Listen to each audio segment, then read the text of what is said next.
So, in the name of traditions, a comprehensive study on the impact of female gel cutting on women and girls, an overview of female gel cutting in Iran.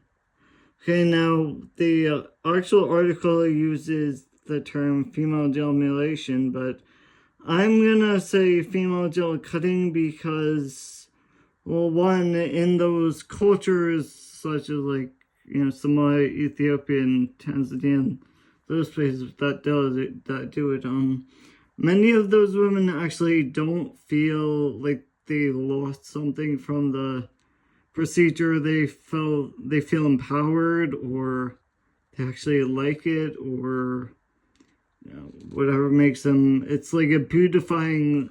A lot of women think it's like makes them more beautiful or whatever, and also, the term mutilation is sort of telling someone that they're mutilated. They might not agree with that, so of course that's gonna make them feel like bad. That's gonna make them feel bad about themselves, and also I know a lot of those girls who do feel victimized, who do feel negatively about it. They would prefer people to call it female circumcision, so that people understand it's like the male gel cutting which goes on here in the United States is the same. It's the same exact technique. Like, the female and male gel cutting practices originate out of the same place and the same time, and done for the same reasons. And actually, those cultures in like Somalia, Ethiopia, and Saudi Arabia, where female gel cutting is common, male gel cutting practices are also common, and it's most often the type that's done in American hospitals, like excision of the foreskin. So yeah, I'm gonna say female gel cutting. So in the name of traditions, a comprehensive study was undertaken to investigate, explore, and analyze the existence of female gel cutting in Iran.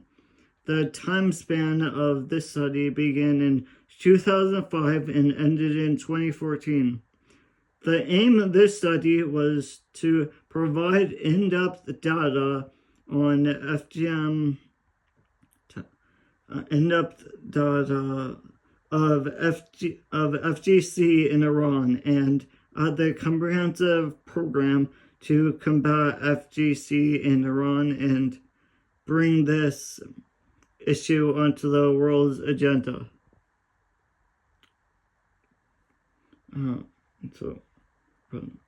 The methodological approach adopted by this study was primarily participatory due to the sensitivity of the subject matter.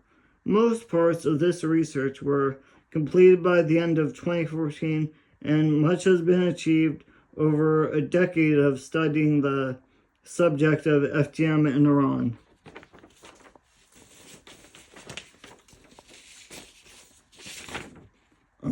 The study included traveling thousands of kilometers and interviewing over 3,000 women and 1,000 men from various areas and social classes, including key role players, community leaders, clerics, and religious leaders, in order to compile comprehensive data about the practice of FGC in Iran. The findings demonstrate that FGC in some locations is widespread among women and girls. Around 60% in some villages of Kashim Island in the southern province of Hormozgan, especially in the villages of the 4 provinces in the northwest. So female gel cutting is a long-standing ritual that continues to be widespread today. It is a violation of various aspects of women's sexual rights, and the term female gel cutting is a more realistic reference than female circumcision, which has gained traditional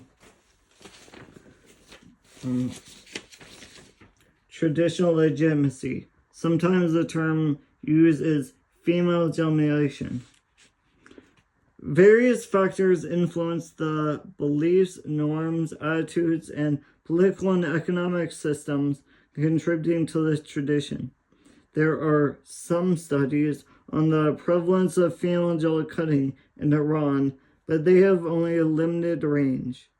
This comprehensive study over several years examined analyses and scrutinizes the practice of female genital cutting in Iran and shows that FGC is prevalent in the 4 provinces of West Azerbaijan, Kurdistan, Kermanshah, and Hormozgan. The study seeks to lay the foundation for a comprehensive plan in Iran to combat female genital cutting, training and raising awareness to incorporate it into the global eradication agenda. The findings of this research are important from 2 perspectives. First, they provide the foundation for future studies and research in Iran, which is very necessary and develops a framework for increasing awareness that female genital cutting continues. More broadly, this research also challenges the belief that the prevalence of this practice is only limited to Africa.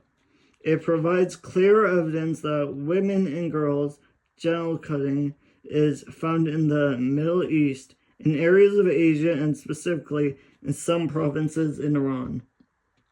In addition to Africa, revealing this fact will help Iranian society and international human rights advocacy committees to engage in dialogue with the stakeholders in Iran to fight against it. The recommendations of this research have been published in both Farsi and English and can be effective for local communities.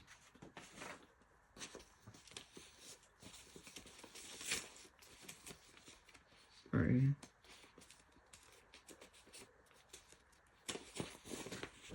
The research provides for the first access to much reliable and up-to-date data on the continuation of female genital cutting in Iran, providing information for the government, NGOs, and various individuals.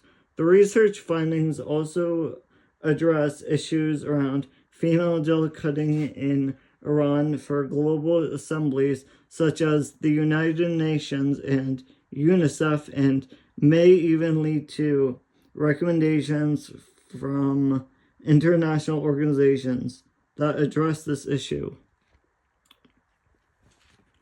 The author of this book, Kahmeel Ahmady, first encountered a region where female genital cutting was prevalent during his studies and whilst undertaking some charitable work in Africa.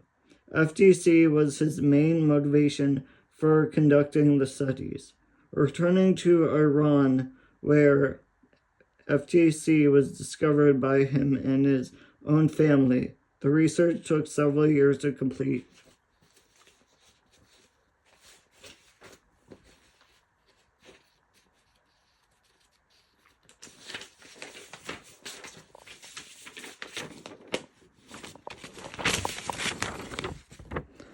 Two years after the publication of his first research on female genital cutting, Kahmeel Ahmady returned to the identified locations with his research team.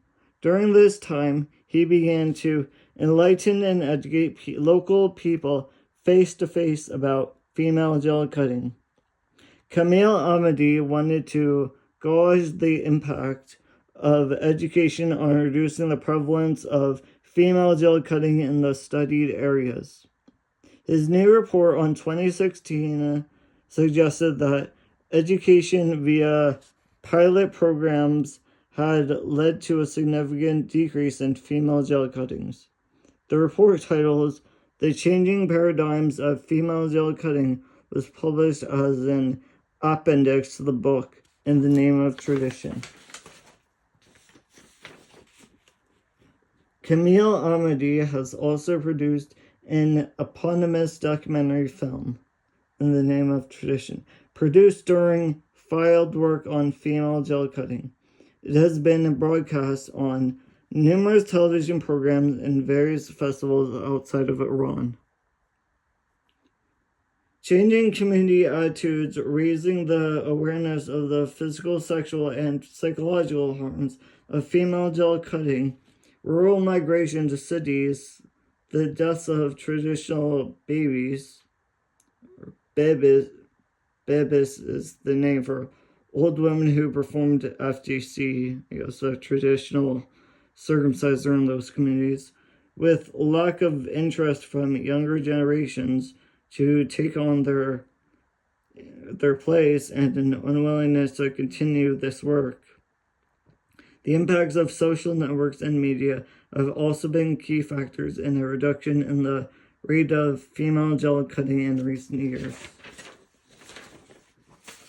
And that is the article, guys. So I also want this channel to raise awareness about female gel cutting practices because it does continue in the 21st century, just like in 2014, actually, as recently as 2014, there was a case in Michigan in the United States where I think some traditional families who are from, I think, like northern India or Pakistan, that area, they are a certain sect of Islam that would, I guess traditionally do female circumcision. So, and they tried to point out that, hey, the Constitution guarantees equal protection under law for anyone under a jurisdiction, but since males have no legal protections against male gel cutting practices, then